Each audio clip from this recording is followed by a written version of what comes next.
Perawatan bonsai. Seperti tanaman pada umumnya, bonsai juga membutuhkan sinar matahari, angin, air, tanah, maupun pupuk. Sinar matahari dibutuhkan untuk asimilasi, sedangkan angin diperlukan untuk mempercepat proses penguapan. Bonsai harus diletakkan di tempat terbuka, yang menerima sinar matahari penuh sepanjang hari. Tidaklah benar untuk menempatkan bonsai di dalam ruangan dalam waktu yang terlalu lama. Bila ingin dipakai sebagai hiasan dalam kamar, paling lama 2 hari dalam seminggu.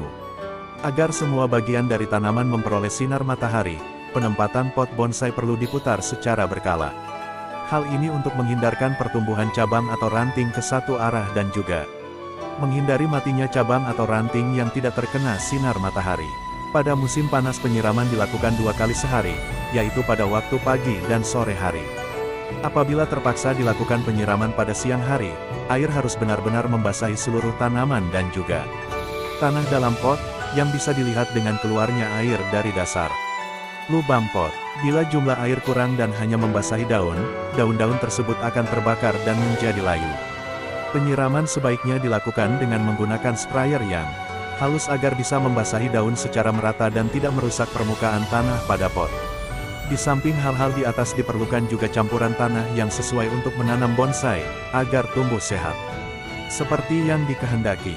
Campuran tanah itu umumnya terdiri dari tanah, pasir dan humus yang terlebih dahulu disterilkan. Sterilisasi bisa dilakukan dengan cara sebagai berikut. 1.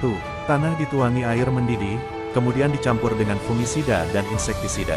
Hal ini dilakukan secara berkala 2 kali seminggu dalam waktu 1 bulan.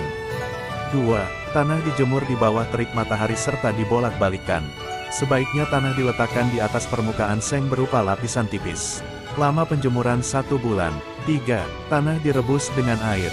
Tanah yang akan dipakai sebagai campuran sebaiknya diambil tanah kebun yang subur, misalnya di bawah rumpun bambu atau pohon pisang dengan pH atau derajat keasaman lebih kurang 77.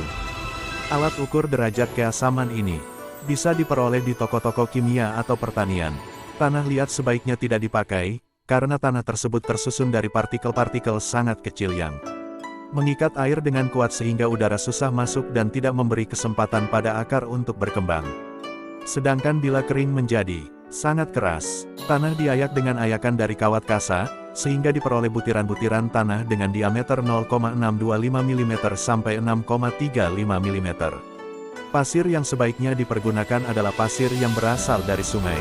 Butiran pasir yang bersisi tajam lebih baik karena menyebabkan akar terpecah dan tumbuh menjadi akar-akar yang lebih halus, sehingga pencarian makanan lebih efektif. Pasir tersebut juga harus diayak dengan ukuran kawat kasa, yang sama seperti di atas. Humus adalah daun-daun, cabang atau ranting tanaman yang telah melapuk secara alamiah yang umumnya banyak terdapat di hutan. Karena bahan ini susah didapat, bisa juga dipergunakan kompos atau kotoran hewan yang telah lapuk. 1. Karmona atau serut pagar, tanah 3, pasir 2 dan humus 2. 2. Fikus atau beringin, tanah 1, pasir 2, humus 1. 3. Juniperus atau cemara, tidak menggunakan tanah, pasir 3 dan humus 2. 4. Muraya atau kemuning, tanah 3, pasir 2, dan humus 2. 5. Pinus thunbergi atau black pine, tanpa menggunakan tanah, pasir 4 dan humus 2. 6. Podocarpus atau kiputri, tanah 1, pasir 4 dan humus 2. 7. Punica granatum atau delima, tanah 3, pasir 2 dan humus 3. 8.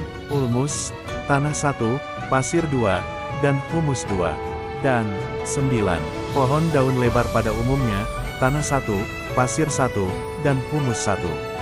Kesuburan bonsai harus dipertahankan sebaik mungkin dengan memberikan pupuk secara teratur, mengingat media tanah untuk tanaman tersebut sangat terbatas. Tanaman membutuhkan bahan-bahan makanan yang terdiri dari unsur makro maupun mikro. Unsur makro yang terpenting adalah nitrogen, fosfor dan kalium, sedang yang kurang begitu penting adalah belerang, kalsium, dan magnesium. Unsur mikro berupa klor, mangan, besi, tembaga, dan seng, bor dan molibden. Pupuk yang digunakan sebaiknya yang mengandung semua unsur tersebut baik pupuk organik maupun inorganik. Pada pupuk inorganik yang mengandung unsur makro N, P, K umumnya tercantum angka, misalnya 2284 yang berarti unsur N 22%, P 8%, dan K 4%.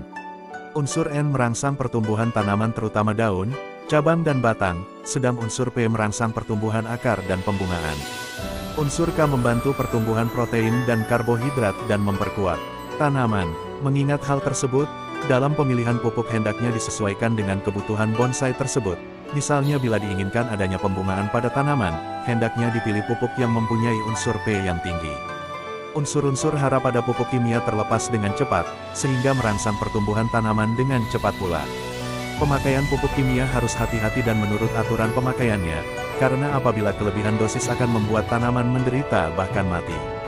Pemakaian pupuk organik lebih aman, karena unsur-unsur hara terlepas dengan perlahan-lahan. Sehingga pemupukan bisa dilakukan dalam jangka waktu lebih lama, sedangkan kelebihan dosis tidak terlalu berbahaya bagi tanaman. Pupuk organik cair bisa dibuat dari bungkil kacang 7 bagian, tepung ikan 2 bagian, dan tepung tulang 1 bagian, yang dikeringkan dan digiling halus lalu dicampur dengan air 10 bagian. Pemakaiannya adalah dengan cara menyiramkan pada tanah dalam pot. Pupuk organik padat dibuat dari campuran bungkil kacang, tepung ikan dan tepung tulang dengan perbandingan yang sama seperti di atas. Perbedaannya di sini diberikan sedikit air untuk memudahkan membentuk campuran tersebut menjadi gumpalan-gumpalan kecil yang kemudian dijemur sampai kering benar-benar. Gumpalan-gumpalan tersebut ditanam dalam pot pada tempat yang jauh dari pangkal batang. Pupuk organik buatan pabrik juga bisa dipakai dan pupuk tersebut bisa diperoleh dengan mudah di toko kimia ataupun kios tanaman. Bonsai juga harus dijaga dari hama seperti ulat, siput, belalang, kutu dan lain-lain serangga perusak dengan menggunakan insektisida secara teratur. Sedangkan untuk menanggulangi jamur dipergunakan fungisida. Bahan-bahan tersebut dicampur dengan air sesuai petunjuk pemakaian pada kemasan dan disemprotkan pada tanaman pada pagi atau sore hari. Pada prinsipnya sebuah bonsai memerlukan perawatan dan pembentukan seumur hidup.